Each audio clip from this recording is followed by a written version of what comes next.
তো বন্ধুরা, ফেসবুকে শুধু ব্যাংক অ্যাকাউন্ট দিলেই পেমেন্ট আসবে না। তার আগে আমাদেরকে বেশ কয়েকটি অপশন চেক করে নিতে হবে। যেমন প্রথমত আমাদেরকে যেটা দেখতে হবে যে আমাদের পেজ বা প্রোফাইলটি মনিটাইজেশনের জন্য শর্ত পূরণ করেছে কিনা, মানে 1000 ফলোয়ার এবং 60,000 মিনিট।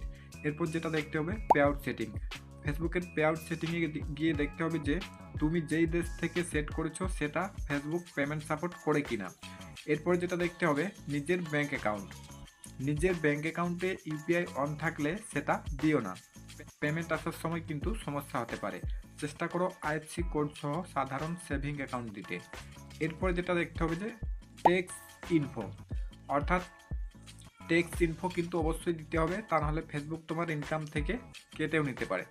এরপর শেষে যেটা দেখতে হবে যে বিজনেস ভেরিফিকেশন। বিজনেস ভেরিফিকেশন করা আছে কিনা সেটা যাচাই করো, না হলে ফেসবুক তোমার পেমেন্ট পেন্ডিংয়ে রেখে দেবে।